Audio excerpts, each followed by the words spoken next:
কথা ধারাবাহিকের আজকের পর্বে দেখা যাবে লেখা অগ্নিবকে একটি গাছ পোতার কথা বলে। অগ্নিব লেখাকে বলে, আমাকে এইসব বলো না তো, মায়ের স্মৃতি আছে বলে তাই আমি এখানে এসেছি, এইসব গাছ মাছ পোতা আমার দ্বারাই হবে না। কথায় একটি নয়নতারা গাছের চারা নিয়ে আপন মনে বলে, এই নয়নতারার গাছ আপনার মায়ের খুব প্রিয়, সেটা আপনি বলেছিলেন, এবারে এই গাছটা আপনি কিভাবে অপেক্ষা করেন দেখছি আমি। এরপর কথা অগ্নিবর কাছে নিয়ে যায় নয়নতারা গাছটি দেখে অগ্নিবর তার মায়ের কথা মনে পড়ে যায়। এরপর অগ্নিব নিজে হাতে গাছটি পুঁতে দেয়। অগ্নিব প্রচন্ড ইমোশনাল হয়ে পড়ে। এরপর কথা তার সবজির গার্ডেন দেখাতে নিয়ে যায় বাড়ির সবাইকে। গার্ডেন দেখে বাড়ির সবাই অনেক খুশি হয়ে যায়। কথা কর্তা দাদুর কাছে গিয়ে বলেন, এই বাগান থেকে এর আগে কখনো আমি সবজি তুলিনি, তাই আমি চাই আজকের প্রথম সবজিটা আপনিই তুলুন। আমার আরো একটা ইচ্ছা আছে, আমি চাই মা আনন্দের ভোগ এই বাগানের সবজি দিয়েই তৈরি হোক। মায়ের বসনও তো পরিবর্তন হলো আজকে। এরপর সবাই বাগান থেকে একে একে সবজি তোলে। লেখা অগ্নিবকে বলে, একটা জিনিস খুব অদ্ভুত লাগছে, কথা তো কিছুই জানে না, তবুও ঠিক কি সুন্দর একটা বাগান তৈরি করেছে, ঠিক বড় বৌদির মতন। অগ্নিব আপন মনে বলে, মা তুমি ঠিক এভাবেই সাজিয়ে বাগান করে এই বাড়িতে সংসার করতে চেয়েছিলে, কিন্তু কেউ তোমাকে সেই সংসার করতে দেয়নি। কিন্তু গোবর দেবী হঠাৎ করে তোমার মতো বাগান করলো কি করে? ওর সাথে তোমার এত মিল কেন?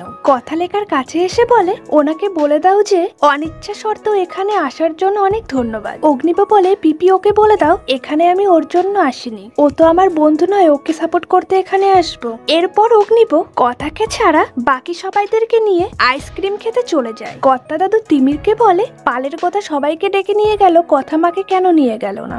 ব্যাপারটা কি দেখে আসো তো। তিমির কথার কাছে এসে বলে, মন খারাপ করো না, আমি বলছি আমাদের কিন্তু এই যুদ্ধটা চালিয়ে নিয়ে যেতে হবে, হ্যারি থাকতে আমরা হারতে পারি না। অগ্নিরা যেখানে আইসক্রিম খেতে গেছে, নীলাদিতকে বলো সেখানে তৈরি হয়ে চলে আসতে। কথা বলে, এইগুলো করার কি খুব দরকার? বলে, খুব দরকার, আমিও এর শেষ দেখতে চাই।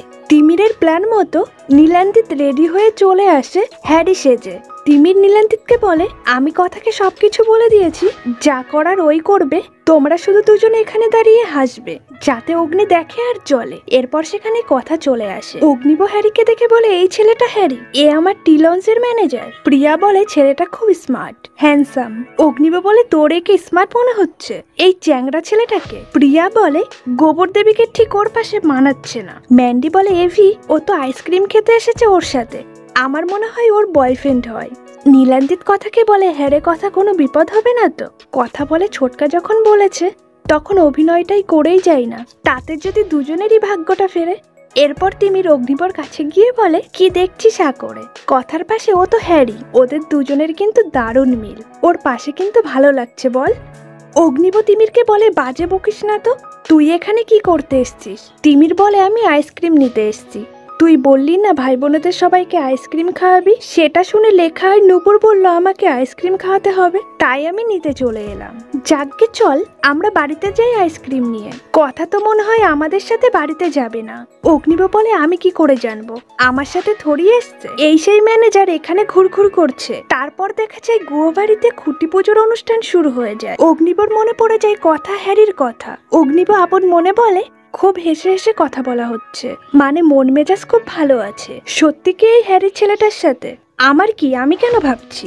যত সব ফালতু চিন্তা ভাবনা আমার মাথায় আসছে। তিমির অগ্নিবর কাছে এসে বলে, একটা কথা মনে পড়ে গেল, এই কথা আইসক্রিম খেলো, আমার কি মনে হয় জানিস তো, হ্যারির ইনফ্লুয়েন্সে হচ্ছে না তো? তোর কি মনে হয়? অগ্নিব বলে, আমি এইসব কি করে জানবো, আমার কথা শুনে কোনোদিনও এক কাপ কফিও খাইনি, সব নাটক। দেখিস না, একটু নেশা করলেই কেমন পটর পটর হিন্দি গান করতে শুরু করে দেয়, আর অন্য অন্য সময় যেন বাংলা গান আর ভক্তির গান ছাড়া কিছু জানেই না, সারাদিন স্বাস্থ্য নিয়ে জ্ঞান দিয়ে বেড়াচ্ছে, আবার আইসক্রিম খাচ্ছে। তিমির বলে, তাহলে কি মনে হয় বলতো, কথার কি হ্যারিতে নেশা হয়ে গেছে নাকি? অগ্নিব বলে, আমি এইসব জানি না, বুঝিও না, আমাকে এইসব জিজ্ঞাসা করবি না। কর্তা দাদু কথাকে ডেকে বলে, তুমি কি জানো গুহবাড়ির দুর্গাপুজো 150 বছরের পুরনো? তিমির বলে, গুহবাড়ির সদস্য সংখ্যা কিন্তু এখন অনেক বেড়েছে। কথা নীলান্দিত, তবে কথার আগমন আমাদের সংসারের অনেক সুখ এনে দেবে। কর্তা দাদু বলেন, আমিও একমত। অগ্নিব বলে, এচআরএফের এজেন্ট আর এজেন্টের এচআর দুজন দুজনের জন্য, জানে তো না এই এজেন্ট কি করে বেড়াচ্ছে।